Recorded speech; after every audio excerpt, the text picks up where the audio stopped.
Welcome back to Havana Media. My name is Boniface Owino, and as usual, I'm going to be your host for today. Now, I've got two top stories to talk about. Number one, I want to talk about this issue of Masengeli.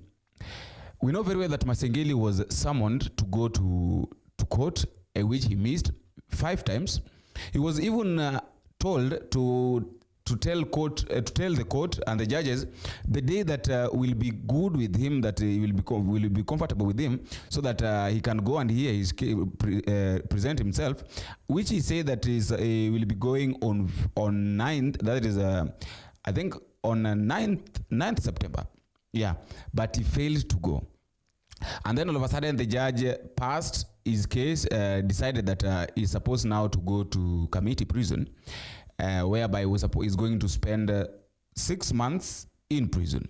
But after all those things, the acting IG is still having some guards to talk. Now, there is something that he said, which I would like to read, and then we talk about it. Masengeli is saying that the only people that are allowed to have security, because we know very well that after the judge had passed that verdict that he's supposed to go to prison to spend 6 months there, all his security guards were taken away from him. I think that one was yesterday or the day after, before yesterday. All the security guards were taken away from that judge. Now, Masengeli is responding back by saying that there's no need of these guys having security. So right now is when he knows that there is a law that needs to be followed.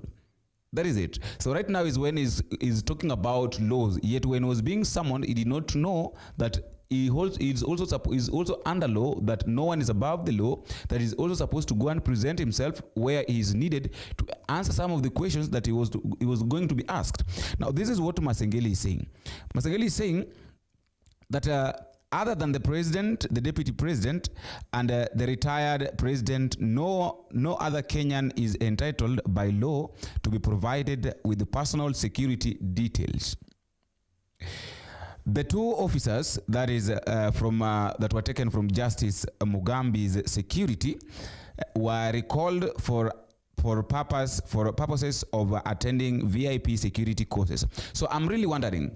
So after Justice Mugambi had passed the case, had closed the case that is supposed to go to committee, is when he's coming to say that his security, after withdrawing the security, he's saying that the security guards were serving under Justice Mugambi are supposed to go and attend a VIP security course. Which course is that these guys are just supposed to go and attend after justice had passed the verdict.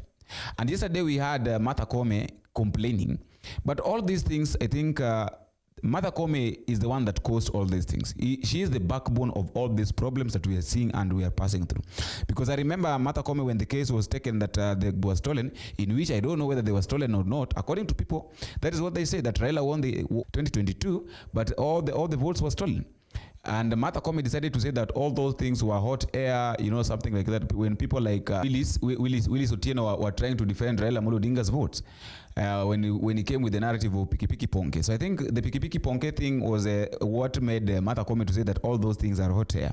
But right now we are suffering because of all those decisions.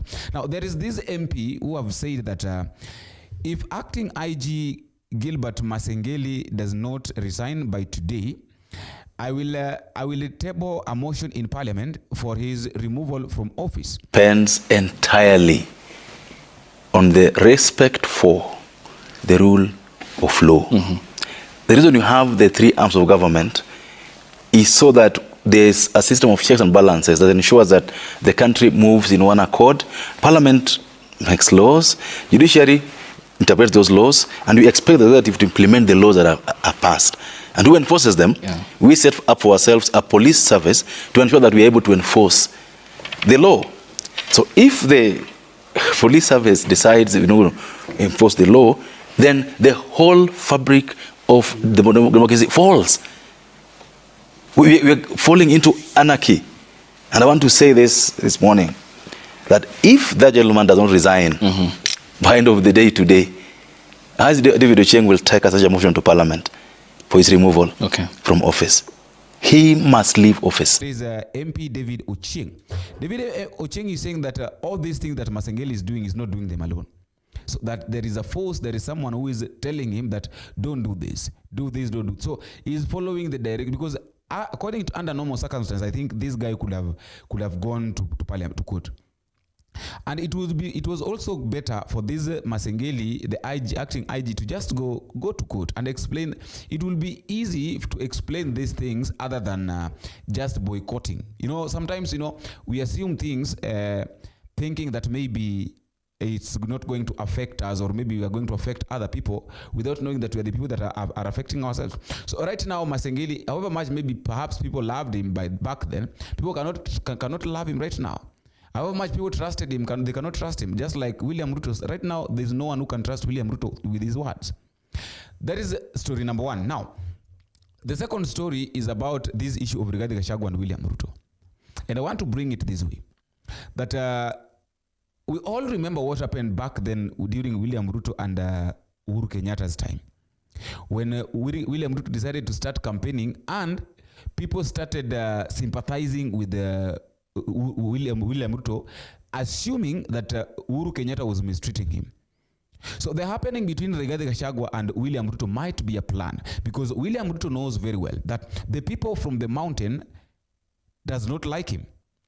So what he's planning is that he has planned with Rigathi Gachagua that I want us to create a commotion with you, so that the people of the mountain can come to you. Let's assume that I don't love you, like I don't want to talk about everything, this mistreatment, these people like Kimani Chungwa. Let them talk negatively the way they want on you, and also let us just decide to assume that Kindiki is also campaigning to deputize me, and create a commotion, so that when these people from the mountain sees that I'm against you, and I was also against their former president, that was their son, they will start loving you. So after that loving you, what we'll do is that you'll sell them to me coming 2027. So this thing of Rigathi Gachagua and William Ruto, it might be a sellout. And over time again, Kikuyus have been sold for a very long time.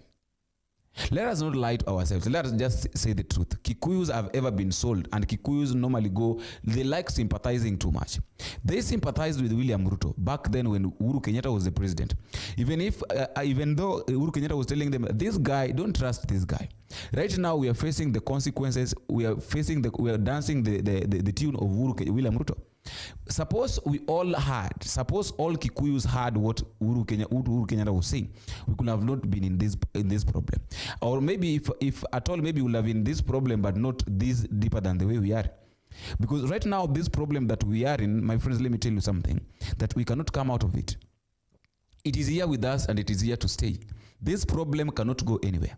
It will not go anywhere. It will not end very, very soon. Until maybe we decide now to choose another president apart from William Ruto. That is coming 2027. But for the next 3 years, it will force us to survive with this problem, because William Ruto is here, and he is here to stay as the president. However much we try our level best to do 1, 2, 3, then there is nothing that we are going to do that can change this scenario. Let us just decide and persevere. Let us just decide and take heart. People normally say that just take heart. So let us just take heart and face the consequences, because we are the people who wanted it. Right now we cannot blame anybody. We cannot blame anybody that you are the person that did this. There is no time of blaming anybody. Let us just focus on the main thing. And the main thing is, let us find ways on how we can end this thing coming 2027. And by ending this, it means that everybody should go and vote. Now, the Gen Zs, all the Gen Zs, the drama that all these people have been creating, it will only end if all the Gen Zs accept to go and vote coming 2027. And you cannot just vote without taking voters card. You cannot do that. So you have to have an ID. You have to register as a voter. All those are the best steps of taking Ruto out of power. Make sure you have an ID for those who don't have. After having an ID, make sure you register as a voter. So after registering as a voter, now we are certain that coming 2027, a group of the Gen Z, the way the Gen Zs landed at CBD during the demonstration, thousands and thousands of Gen Zs, without looking at the class, without looking at the religion, without looking at tribe. That is the same way we are supposed to go and vote. Because if we don't do that coming by 2026, William Ruto is also preparing himself, because he knows very well that people don't love him. That is why he's trying to create commotion here and there. After all, guys, that is all I have for today. Let me also know what you think in the comment section.